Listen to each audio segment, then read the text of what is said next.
अस्सलाम वालेकुम जी। बात नहीं करता पेशेंट, थोड़ा मुश्किल होता बोलने लगे ना, ठीक हो गया। ज़्यादा ज़ुबान वाली साइड पे तो नीचे वजन नहीं आता है। और राइट साइड है, राइट साइड लेफ्ट साइड दोनों ही है। ठीक है पहले राइट साइड थी, दोबारा लेफ्ट साइड से होया है। ठीक है।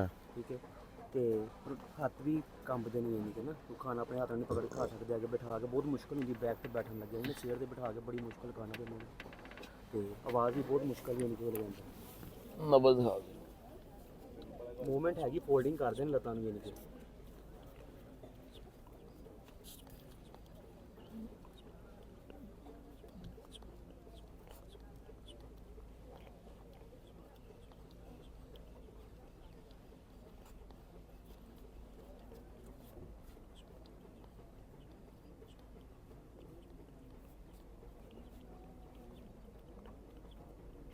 ਜਦੋਂ ਪ੍ਰੋਬਲਮ ਕ੍ਰੀਏਟ ਹੋਈ ਉਸ ਟਾਈਮ ਬੀਪੀ ਸ਼ੂਟ ਹੋਇਆ ਸੀ। ਸ਼ੂਟ ਹੋਇਆ ਸੀ। ਇਸ ਟਾਈਮ ਇਹਨਾਂ ਦਾ ਕਰੰਟ ਮੈਡੀਕੇਸ਼ਨ ਔਰ ਡਾਈਟ ਪਲਾਨ ਕੀ ਆ? रेस्टोरेंट से जो खाना बंद वही दे रहे हैं यानी कि, और दूसरे चिकन वगैरह नहीं दे रहे हैं, ऑयली चीज़ें नहीं दे रहे हैं, नॉर्मल गज़ा दे रहे हैं। सर इनको chicken, mutton, beef, rice, young foods और फैट तो देना ही नहीं है ना, वो तो दे ही नहीं रहे इनको, खत्म क्योंकि कर दिया। मसला दही भी नहीं दे रहे इनको ना, हाँ ठीक हो गया। दही नहीं दे रहे। कोशिश करना है सादा सिंपल लाइटली वो अंडा वेजिटेबल, देते हैं, देसी ना वाइट वाइट जर्दी, वो जर्दी नहीं देते, दूसरे देते हैं वाइट वाइट। ठीक है।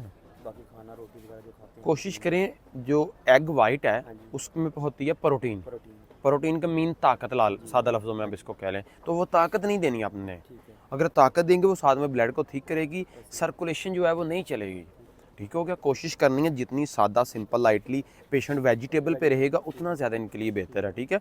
कितने दिन कितने टोटल बताए हुए हैं? 1.5 माह हुआ दोबारा अटैक हुआ है। 1.5 माह हुआ है। पहले ठीक हो गए थे? साइड पे ठीक थे, चलते फिरते थे, अपना काम खुद करते थे। ठीक है। अभी 1.5 माह से दोबारा मसला हो गया, तो अब नीचे वजन नहीं आता है इनके ना। ठीक हो गया। खड़े होते कहाँ से हैं आप? तो बट नज़दीक हैं। सिर्फ 1 हफ्ते की मेडिकेशन करता हूँ, जस्ट 1 वीक की। ठीक है।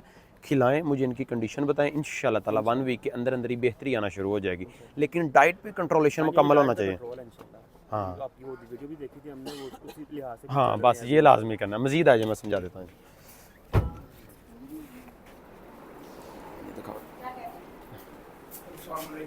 वालेकुम सलाम जी।